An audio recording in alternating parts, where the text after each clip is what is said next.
La biología de la creencia. Por el Dr. Bruce Harold Lipton. Epílogo. Ciencia y espíritu.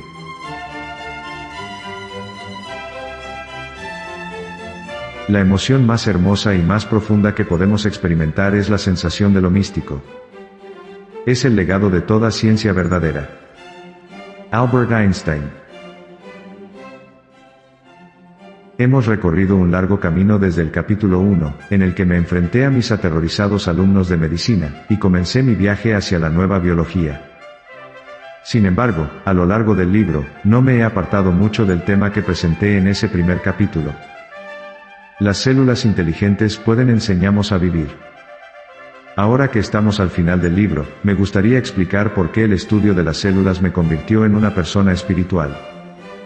También quiero explicar por qué tengo una visión optimista del futuro de nuestro planeta, aunque admito que, en ocasiones, cuando leo los diarios, ese optimismo resulta difícil de mantener.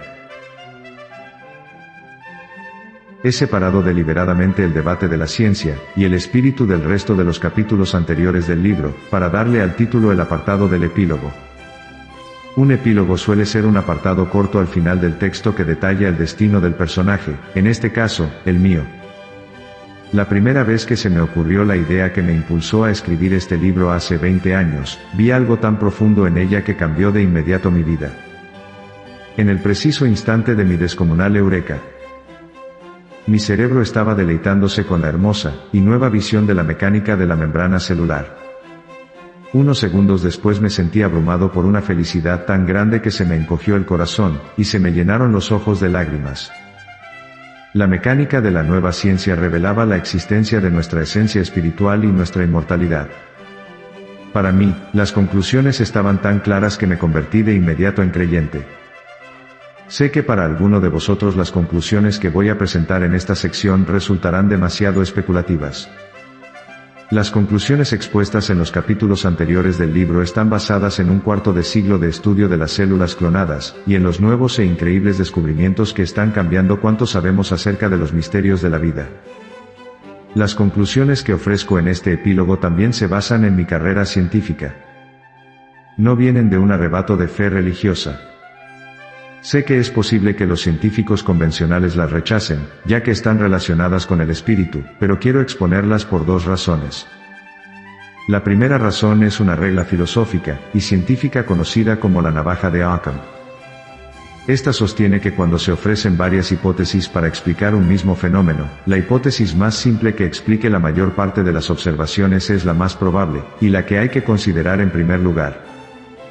La nueva ciencia de la membrazón mágica, en conjunción con los principios de la física cuántica, ofrece la explicación más simple que justifica no solo la medicina convencional, sino también la filosofía y la práctica de medicinas alternativas y la sanación espiritual.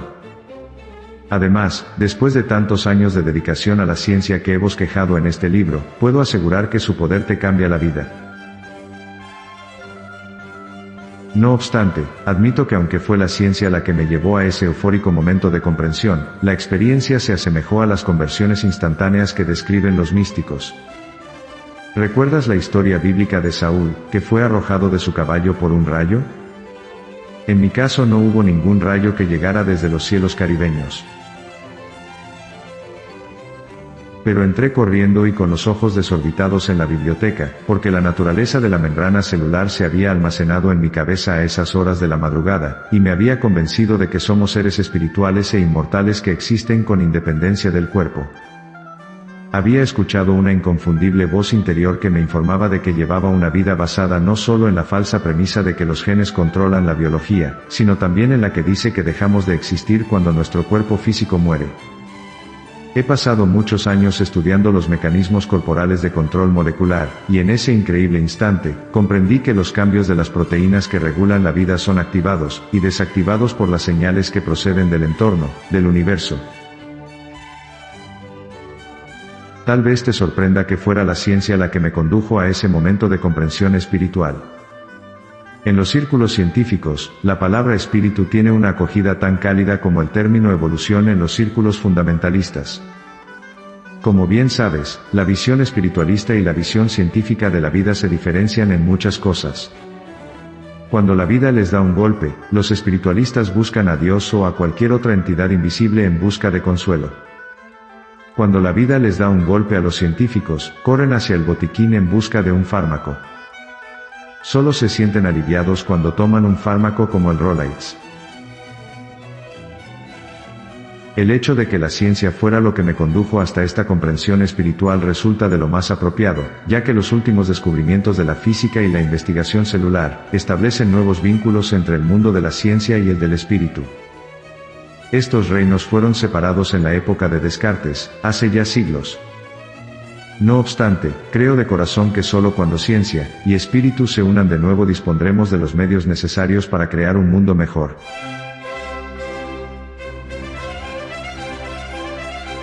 Tiempo de elección.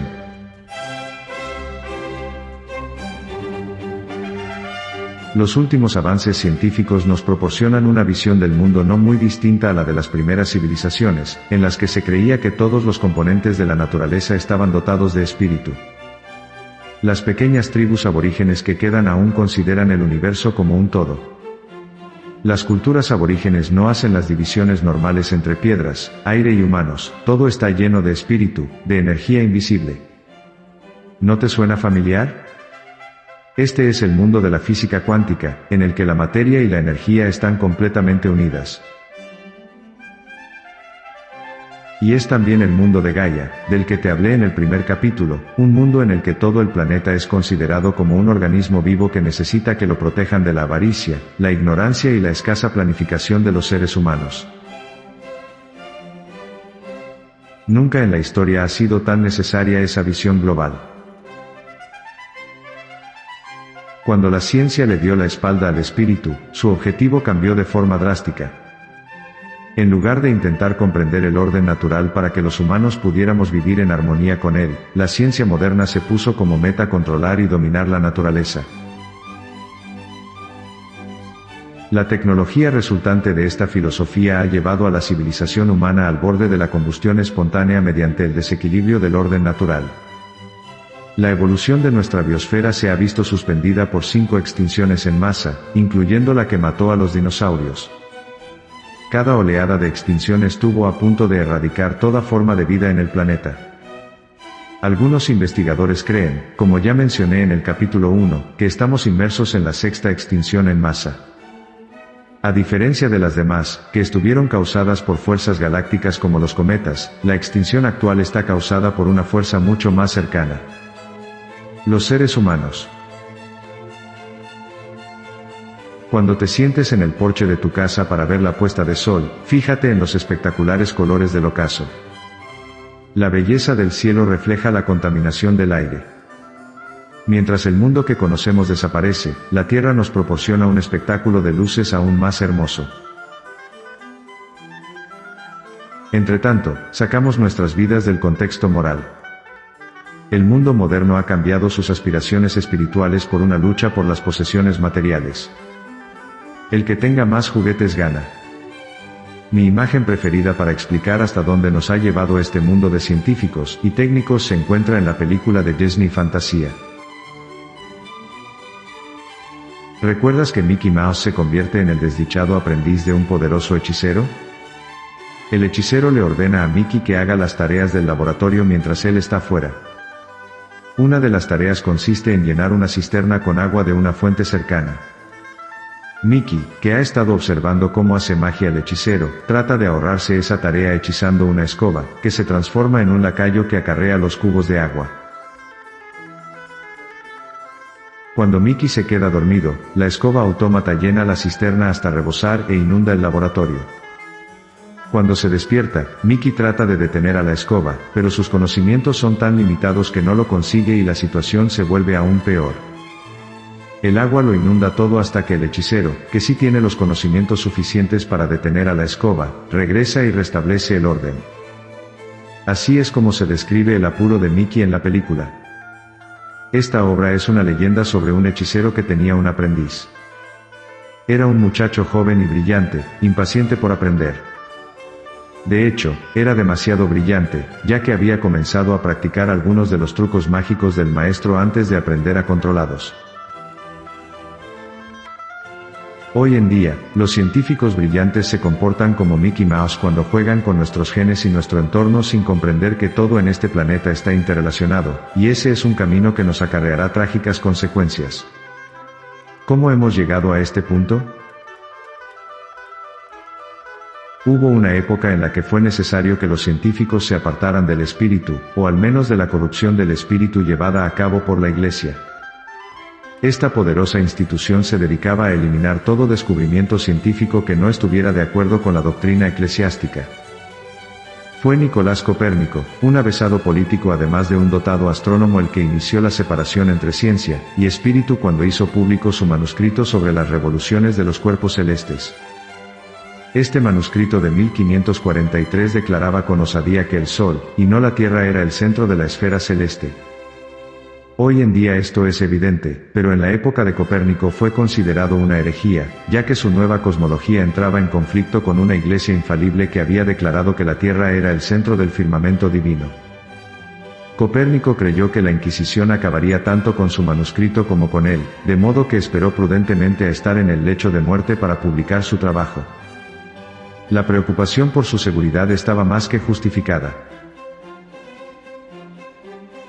57 años después, Giordano Bruno, un monje dominico que tuvo la temeridad de salir en defensa de la cosmología de Copérnico, fue quemado en la hoguera por herejía. Copérnico fue más listo que la Iglesia. Es difícil torturar a un intelectual cuando está en la tumba. Puesto que no pudieron matar al mensajero, al final la Iglesia tuvo que lidiar con el mensaje de Copérnico. Un siglo más tarde, el filósofo y matemático francés René Descartes insistió en utilizar la metodología científica para comprobar la validez de todas las verdades previamente establecidas. Como es obvio, las fuerzas invisibles del mundo espiritual no se prestaban a semejante estudio. En la época posterior a la Reforma, se alentó a los científicos a estudiar las verdades del mundo natural, y el mundo espiritual se vio relegado al reino de la religión y la metafísica. El espíritu y otros conceptos metafísicos fueron tachados de poco científicos, ya que sus verdades no podían ser confirmadas mediante los métodos analíticos de la ciencia.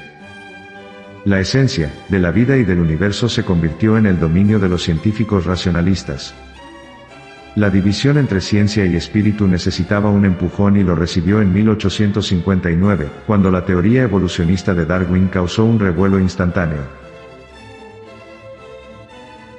La teoría de Darwin se extendió a lo largo y ancho del globo, como los rumores de Internet hoy en día. Fue aceptada rápidamente, ya que sus principios encajaban con la experiencia de la gente que se dedicaba a la cría de perros, o la que trabajaba con animales, o con plantas en las granjas. Darwin atribuyó los orígenes de la humanidad a las variaciones genéticas casuales, lo que significa que no hay necesidad alguna de la intervención divina, ni para la vida ni para la ciencia. Los científicos modernos no estaban menos asombrados por el universo que los clérigos científicos que los precedieron, pero una vez que escucharon la teoría darwiniana ya no vieron necesidad de seguir apelando a la mano de Dios como máximo artífice del complejo orden de la naturaleza. El destacado darwinista Ernst Maya escribió: "Parece que cuando nos preguntamos cómo es posible tanta perfección, solo encontramos arbitrariedad, falta de planificación, aleatoriedad y casualidades". Maya, 1976. Aunque la teoría de Darwin especifica que el propósito de la lucha por la existencia es sobrevivir, no especifica un significado que debería utilizarse para asegurar ese fin. Al parecer, en esa lucha todo vale, ya que el objetivo es sobrevivir a cualquier precio.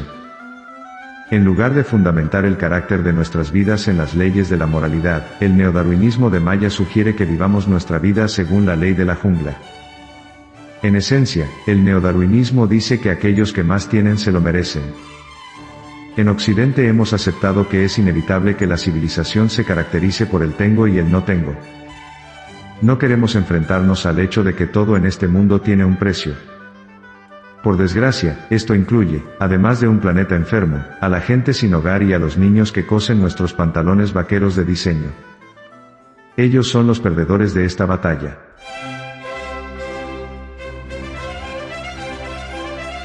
Apéndice.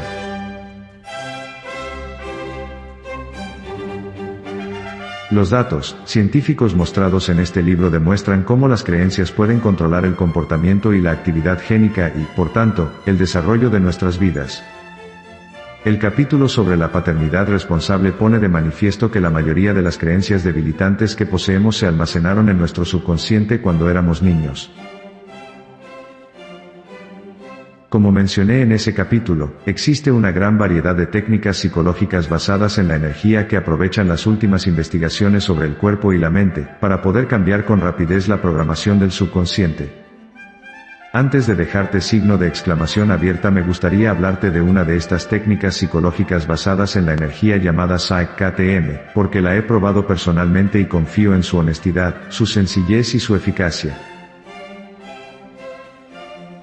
Conocí a Rob Williams, el artífice de Psych-KTM, en una conferencia de 1990 en la que ambos participábamos. Como de costumbre, al final de mi presentación les dije a los miembros del público que si cambiaban sus creencias podrían cambiar sus vidas. Fue el final acostumbrado y tuvo las respuestas acostumbradas. Sí, Bruce, eso está genial, pero, ¿cómo lo hacemos? Por aquella época, yo aún no me había dado cuenta del papel fundamental que juega la mente subconsciente en el proceso del cambio. Confiaba sobre todo en eliminar los comportamientos negativos poniendo en práctica los pensamientos positivos y la fuerza de voluntad. Sabía, no obstante, que yo solo había obtenido un éxito parcial a la hora de cambiar mi propia vida. También sabía que cuando ofrecía esta solución, la energía de la sala se venía abajo como un globo que se desinfla. Al parecer, mi sofisticada audiencia, al igual que yo, ya había probado con la fuerza de voluntad y los pensamientos positivos sin mucho éxito. Como si el destino lo hubiera dispuesto, regresé a mi asiento y levanté la mirada para observar al siguiente orador, el psicoterapeuta Rob Williams. Los comentarios iniciales de Rob consiguieron que la audiencia se enderezara en el asiento de inmediato. En su introducción, Rob declaró que el Psych-KTM puede cambiar en cuestión de minutos las creencias limitantes adquiridas mucho tiempo atrás. Después preguntó si había alguien entre el público que quisiera compartir con los demás un tema que le llevase preocupando desde hace tiempo. Hubo una mujer que llamó tanto mi atención como la de él. Levantó la mano con vacilación, la bajó y después la volvió a levantar. Su timidez era evidente. Cuando Rob le preguntó cuál era su problema, la mujer se puso como un tomate y musitó algo inaudible. Rob tuvo que bajar del estrado y conversar con ella a solas. Fue él quien tuvo que explicarles a los miembros de la audiencia que el problema de aquella mujer era su miedo a hablar en público. Rob regresó al escenario y la mujer lo siguió con vacilación. Rob le pidió que les contara acerca de su miedo. Una vez más, la mujer apenas pudo hablar. Rob trabajó con la mujer durante unos 10 minutos utilizando las técnicas de cambio del Psych-KTM. A continuación le pidió una vez más que le contara a la audiencia cómo se sentía al dirigirse a ellos. El cambio fue sorprendente. No solo estaba mucho más relajada, sino que empezó a dirigirse al público con un tono de voz nervioso aunque confiado. Los miembros del público abrieron los ojos de par en par, y se quedaron con la boca abierta al ver que la mujer se apoderaba del estrado durante los 5 minutos siguientes. La mujer mejoró tanto que Rob tuvo que pedirle que dejara hablar y regresara a su asiento, para que él pudiera terminar su presentación. Puesto que esta mujer era una concurrente regular a una conferencia anual y yo era un orador regular, pude presenciar su desconcertante transformación a lo largo de los años siguientes. No solo había superado su miedo a hablar en público, sino que llegó a organizar Toastmasters en su comunidad. Al final ganó incluso un premio de conferenciantes. La vida de esta mujer cambió de manera espectacular en pocos minutos. En los 15 años que han pasado desde que presencié la milagrosa transformación de esta señora, he visto también cómo otras personas han aumentado rápidamente su autoestima y han cambiado sus relaciones, sus finanzas y su salud utilizando el Psych-KTM. El proceso del Psych-KTM es muy sencillo, directo y verificable. Utiliza la interfase mente-cuerpo de la prueba muscular, kinesiología, que descubrí por primera vez en la consulta improvisada del alumno quiropráctico del Caribe para acceder a los archivos autolimitantes del subconsciente. También hace uso de las técnicas de integración entre los hemisferios derecho e izquierdo del cerebro para obrar cambios rápidos y duraderos. Además, el Psych-KTM tiene en cuenta el espíritu en el proceso de cambio, al igual que yo en mi visión de la ciencia. Mediante la prueba muscular, el Psych-KTM accede a lo que Rob llama la mente superconsciente para asegurarse de que los objetivos de la persona son seguros y apropiados. Estas garantías permiten que este sistema de cambio pueda servirle a cualquier persona que esté interesada en tomar las riendas de su vida para apartarse del miedo y vivir el amor. Yo también utilizo Psych-KTM. El Psych-KTM me ha ayudado a deshacerme de mis creencias limitantes, entre las que se incluye una relacionada con no ser capaz de terminar el libro. El hecho de que estés sujetando este libro es una prueba del poder de Psych-KTM. También doy conferencias con Rob con regularidad. En lugar de ofrecer los pensamientos positivos y la fuerza de voluntad al final de la conferencia, les presento a los espectadores a Rob. Aunque este libro trata sobre la nueva biología, creo que el Psych-KTM representa un paso importante hacia la nueva psicología del siglo XXI. Puedes encontrar más información sobre el Psych-KTM en la página web de Rob: www.psychk.com.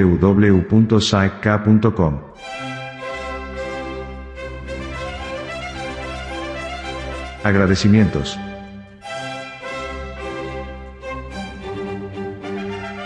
Han sucedido muchas cosas para poder crear este libro. Ha sido un periodo de desarrollo personal importante, he sido bendecido y guiado por varias musas, tanto espirituales como de carne y hueso. Me han ayudado y han hecho posible la realización de este libro, y por ello, me siento especialmente en deuda con ellas. Las musas de la ciencia. Estoy en deuda con los espíritus de la ciencia. Soy plenamente consciente de que las fuerzas exteriores son las que me han permitido mostrar este mensaje al mundo. Por sus revolucionarias contribuciones científicas y espirituales, les agradezco de forma especial a Jean-Baptiste de Monet de Lamarck y a Albert Einstein. Las musas de la literatura. La intención de escribir un libro sobre la nueva biología se engendró en 1985, pero no fue hasta que Patricia King entró en mi vida, en el año 2003, momento en el que este libro se convirtió en realidad. Patricia es una escritora independiente de Bay Area y una antigua reportera del Newsweek que trabajó durante una década como jefa de prensa del San Francisco Bureau. Jamás olvidaré nuestro primer encuentro, en el que la abrumé con una extensa lección sobre la nueva ciencia, y la cargué con una inmensa cantidad de escritos abandonados, recortes de innumerables artículos que había escrito, cajas llenas a rebosar de lecciones grabadas en cintas de vídeo y una pila de reediciones científicas. Tan solo cuando conducía de vuelta a casa, me di cuenta de la monumental tarea que le había encomendado. Sin una educación formal en biología celular ni en física, Patricia consiguió obrar el milagro de asimilar y comprender la ciencia moderna. En un corto espacio de tiempo, no solo aprendió biología, sino que fue capaz de ampliar sus horizontes. Su asombrosa capacidad para integrar, editar y sintetizar la información es la responsable de la sencillez de este libro. Patricia tiene a su cargo proyectos de libros, y artículos de periódicos y revistas que tratan sobre asuntos de salud, especialmente centrados en el cuerpo y en la mente, y también acerca del papel que juega el estrés en las enfermedades. Sus trabajos han aparecido publicados en Los Angeles Times, y en revistas tales como Southwest Airline Spirit, y Common Ground. De origen bostoniano, King vive en Marin con su marido, Harold, y su hija, Arma. Le guardo un profundo cariño y una inmensa gratitud por todos sus esfuerzos, y tengo la esperanza de poder escribir un libro con ella en un futuro próximo. Las musas de las artes. En 1980 abandoné el medio académico, y me eché a la carretera para presentar un espectáculo de luces itinerante llamado The Laser Symphony. El corazón y el cerebro de nuestra impresionante producción láser era Robert Muller, un artista visionario y un genio de los gráficos computarizados. Demostrando una inteligencia impropia de su edad adolescente, Bob asimiló la nueva ciencia en la que yo trabajaba, primero como estudiante y más tarde como mi hijo espiritual. Hace años me propuso crear la portada del libro cuando se publicara, y yo acepté. Bob Mueller es cofundador y director creativo de Lightspeed Design, en Bellevue, Washington. Han producido espectáculos tridimensionales de luces y sonidos para museos científicos y para planetarios de todo el mundo. Su espectáculo educativo sobre la precaria ecología de nuestros océanos fue un gran éxito, recibió una asistencia de 16.000 espectadores diarios en la Exposición Mundial de Lisboa, en Portugal, en el año 1998. Los trabajos creativos de Bob pueden verse en www.lightspeeddesign.com. Las musas de la música. Desde la concepción de esta nueva ciencia hasta la consecución del libro, he gozado del continuo aliento y la motivación de la música de jazz, y sobre todo de las letras de su vocalista, John Anderson. Su música y su mensaje revelan una íntima comprensión de la nueva ciencia. La música de jazz habla del hecho de que todos estamos conectados con la luz. Sus canciones ponen de manifiesto cómo nuestras experiencias, nuestras creencias y nuestros sueños dan forma a nuestras vidas e influyen en la de nuestros hijos. A mí me ha costado mucho trabajo explicarlo, pero Jazz puede decirlo en unas cuantas y conmovedoras líneas. Sois geniales, chicos. Con respecto a la producción física de este libro, quiero darles mi más sincero agradecimiento a los editores neoyorquinos que rechazaron la propuesta del libro. Gracias a su falta de colaboración he sido capaz de crear mi propio libro tal y como quería hacerlo. Estoy en deuda con Mountain of Love Productions Incorporated por invertir su tiempo y su dinero en la publicación de este libro. En especial, quiero agradecer a la Dawson Church of Authors Publishing Cooperative. Dawson nos permitió disfrutar de lo mejor de los dos mundos. El punto de vista que permite la autoedición, y la experiencia comercial de una importante casa editorial. Gracias a Geraldine Gendreau por su apoyo en este trabajo, y por proporcionarnos la ayuda de Dawson Church. Shelley Keller, una entrañable amiga y una especialista en relaciones públicas, me concedió generosamente parte de su tiempo para prestarme su talento en el mundo editorial. Gracias a todos los estudiantes y asistentes a mis clases, conferencias y seminarios, que no han dejado de preguntar durante años. ¿Cuándo saldrá el libro? Pues bien, aquí lo tenéis. Os agradezco sobremanera vuestro constante aliento. Me gustaría honrar de manera especial a algunos profesores muy importantes que me han servido como guía en mi carrera científica. Ante todo y en primer lugar, a mi padre, Eli, que me inculcó el valor de la determinación, y me alentó a pensar por mí mismo. Gracias, papá. A David Van Glesdorf, el maestro de ciencias de la escuela primaria, que me introdujo en el mundo de las células y avivó mi pasión por la ciencia. Al brillante Dr. Irwin R. Königsberg, que me acogió bajo su ala y supervisó mi tesis doctoral. Siempre recordaré nuestros momentos eureka y la pasión por la ciencia que compartimos. También les doy las gracias al profesor Theodore Hollis, licenciado por la Universidad de Penn State, y a Klaus Bensch, doctor en medicina y presidente del Comité de Patología, Universidad de Stanford, los primeros científicos de verdad que comprendieron mis heréticas ideas. Cada uno de estos distinguidos investigadores me brindó su aliento, y su apoyo dejándome un hueco en sus laboratorios para investigar las ideas que presento en este libro. En 1995, Gerard Klum, licenciado en quiropráctica y presidente del Life College Chiropractic West, me invitó a enseñar biología fractal, una asignatura creada por mí mismo sobre la nueva ciencia. Agradezco su apoyo, ya que me mostró las mejoras en la calidad de vida que ofrecen la quiropráctica y las medicinas alternativas. En 1985, durante la primera presentación pública de este trabajo, conocí al Dr. Lee Poulos, licenciado en Filosofía y profesor emérito del Departamento de Psicología de la Universidad de British Columbia. A lo largo de los años, Lee ha supuesto un gran apoyo, y una gran contribución a la nueva biología presentada en este libro.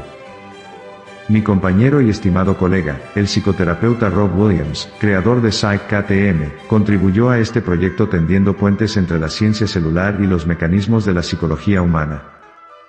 Las discusiones sobre la ciencia y su papel en la civilización con Kurt Rexroth, licenciado en quiropráctica, un buen amigo y un mago de la filosofía, han aportado una enorme cantidad de ideas y de alegría a mi vida. La colaboración con el doctor y filósofo Theodore Hall me han ofrecido ideas maravillosas y profundas que relacionan la historia de la evolución celular y la humana. Quiero darle también las gracias de todo corazón a Greg Braden por su extraordinaria perspicacia científica, sus sugerencias acerca de la edición, y por proporcionarme el intrigante título secundario de este libro. Cada uno de los siguientes, todos queridos y auténticos amigos, han leído y criticado este trabajo. Sus contribuciones han sido de vital importancia a la hora de haceros llegar este libro, y quiero agradecérselo a cada uno de ellos de forma personal. A Terry Bugno, licenciado en quiropráctica, al Dr. David Chamberlain, a Barbara Finlayson, terapeuta matrimonial y familiar, a Shelley Keller, a Mary Kovacs, a Alan Mande, a Nancy Marie, a Michael Mendiza, a Ted Morrison, a Robert y Susan Muller, al Dr. Lee Pulos, a Kurt Rexroth, licenciado en quiropráctica !abierta a Christine Rogers, a Will Smith, a Diana Sutter, a Thomas Bernay, doctor en medicina, a Rob y a Lanita Williams, y a Donna Wonder. Me siento afortunado por haber contado con el amor y el apoyo de mis hermanos, Marcia y David. Estoy muy orgulloso de David por eso que él ha llamado en broma romper el círculo de la violencia, y por convertirse en un extraordinario padre para su hijo Alex. Mi enorme agradecimiento va también para Doug Parks, de Spirits 2000 INE, por su excepcional apoyo en este proyecto.